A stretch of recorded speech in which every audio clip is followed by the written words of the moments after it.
just say I like cats, but my mother-in-law's in the audience, so I had to add that in. That's for you. Where are you, Mom? Hi. So speaking of joyful aging, when my mother-in-law turned 79, we were having a family dinner, and we said, gee, Mom, have you thought about what you want to do when you turn 80? And she said, you know, as a matter of fact, I did think about it. Now, you have to understand my mother-in-law is this mild-mannered, ever-loving, tamale-making, you know, lovely person. And she looks at me and she goes, yeah, I've decided I want to go skydiving with you. Me. So we did. It turned into a whole family thing. I thought, who doesn't want to push their mother-in-law out of a plane? Okay, stand up, Mom. Where are you? I really want to embarrass you thoroughly. There she is.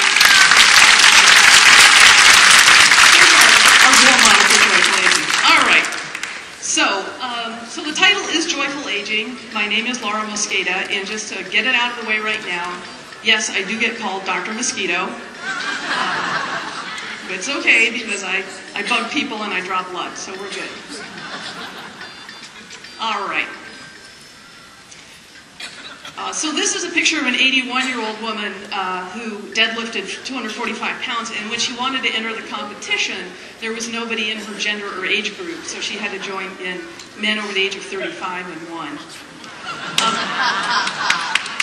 And we'll just look at a few pictures like that as we go along today, but what I want to do is talk to you a little bit about this idea of joyful aging, and I thought it might be helpful to talk about a few of the common myths of aging, which is that if you're old, it means you're frail, you're weak, and you're sick.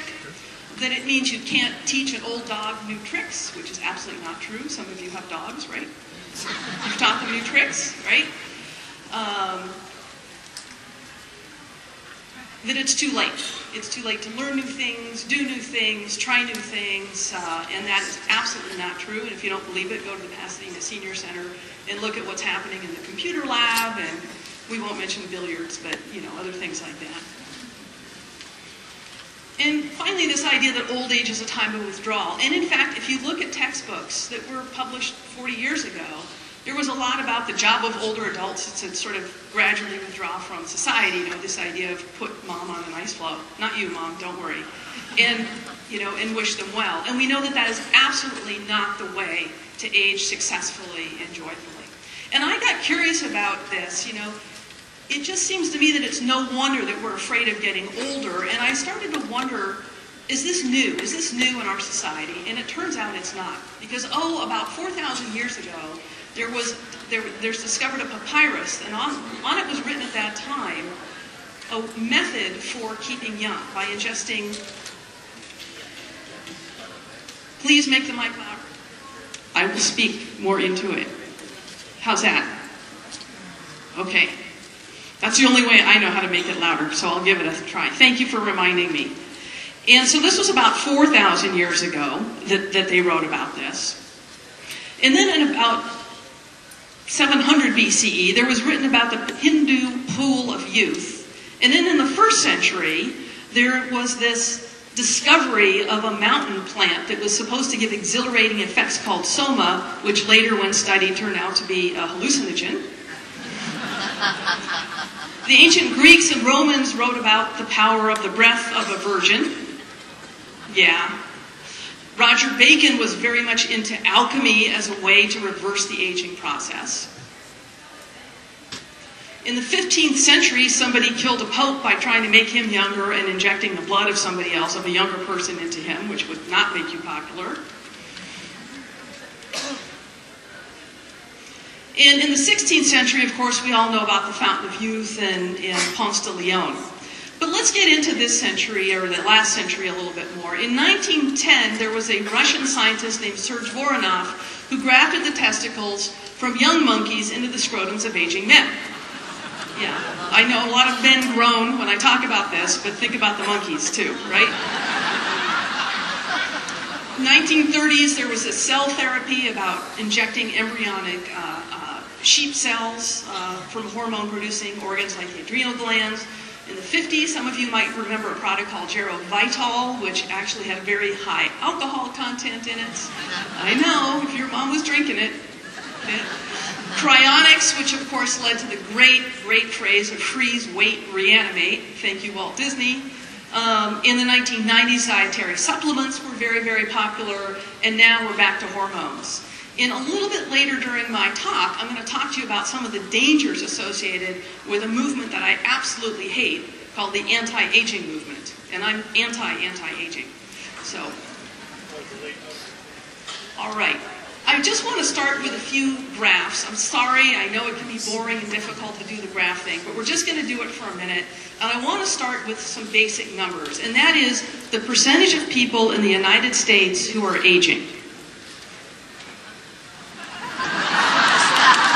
Okay? Now these data are a little bit old, but I think they're still valid.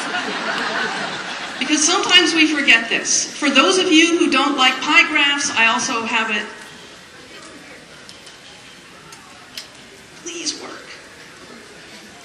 As a bar graph. And there is a corollary to this 100% likelihood of aging, which is that there is also a 100% likelihood of death. Sometimes we don't seem to be aware of either one. So kind of what we're trying to do is make sure that the points in between are filled with joy and happiness and in general goodness. And that's what we'll be talking about. All right, this is a lady who won the national swim race in 1984 at the age of 92. Now, this is a graph that represents what's happening with the aging population in the United States. The world has never seen an aging population like it's seeing right now. 10,000 people are turning 65 every day right now. 10,000 in the United States. It's huge. In fact, it's estimated that if you were to add up everybody in the history of Earth who lived to be over the age of 65, half of those people are alive today. It's really tremendous, and it's a worldwide phenomenon. So I want to talk about two terms for a minute. One is lifespan, and the other is life expectancy. We're going to start with lifespan, and that's how long is it possible to live? What would you guess is the longest age anybody has really, where we have good documentation of birth records and death records that somebody lived to be? 122. 118. 122. 122. She stopped smoking cigars when she was about 115.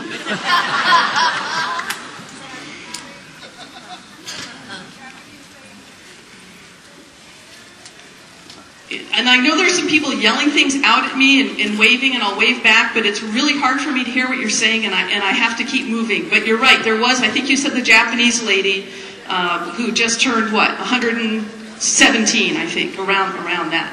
Which is really pretty cool, because when you think about it, it meant that she's lived in 3 centuries. Yeah, wrap your head around that. All right. So here's some more graphs that I just want to make a point with this. Don't get too caught up in it. But the idea is, one of my favorite sayings in aging is, the longer you live, the longer you live. Because life expectancy is a statistical number about not how long it's possible to live, but how long you're likely to live. So if you were born, say, 10,000 years ago, how long do you think you could expect to live when you were born? 30. Around 30, okay. If you were born in 1900, how long do you think you could expect to live? 40, 50. Close to 50, about 47. What if you're born now, how long could you expect to live? 90. Close to 80. Close to 80. So that's life expectancy at birth. This huge increase that's happened in life expectancy. But that's at birth. And so if there are no diseases that get you during infancy and childhood and young adulthood, etc., your life expectancy keeps going up.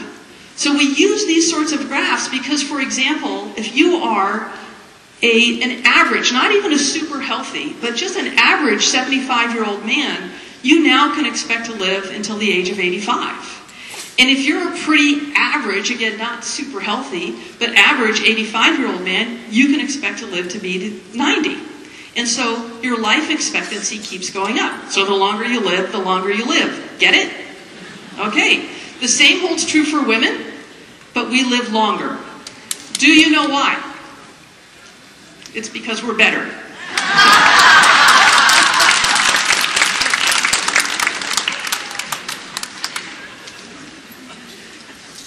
gotta love science. Okay, just a couple more graphs, so hang in there, and we'll get into some other stuff in a minute. But I just wanted to show you what's happening with the aging population again in the United States. That line on the top, that's blue if you can make it out, are people over the age of 65. And I don't know if you can see the pointer, you can't, but we're about to take off at this exponential growth rate. And in fact, the fastest growing segment of the population are people over the age of 85. That's the fastest growing segment of the population in the United States. So we really need to be ready. And I think Senator Liu's comments were right in line with the fact that we're not ready and we need to be ready. And this is sort of a general graph that shows what happens with aging. Now, I tell all of my students that the geriatric F word is function. Because when you ask older adults what their biggest concerns are, it isn't fear of death, which is what young people think of. But that never even makes the top 10 for older adults. It's loss of function. It's loss of independence. So a lot of my job is to help my patients be their best, help them function at their very highest possible level, no matter what age and what condition they are in. Because even if I'm seeing somebody who has end-stage Alzheimer's disease, they have a best that we want to try and help them achieve. The hallmark of aging is heterogeneity. The older we are, the more different we become. If you give me a room full of 2-year-olds, I can pretty well predict their function for about 95% of them. And it ain't pretty. But if you give me a room full of 90-year-olds, you're going to have somebody who's playing tennis 3 times a week, to somebody who is dealing with a lot of chronic pain and disability, to somebody who has a dementing illness. You're going to just get across the spectrum changes. So the older we get, the more different we become. And therefore, healthcare needs to be even more individualized and more person-centered as we get older, so that we're making sure that we're meeting your medical needs that fit in with your values and your goals. And this becomes even more important as we become older.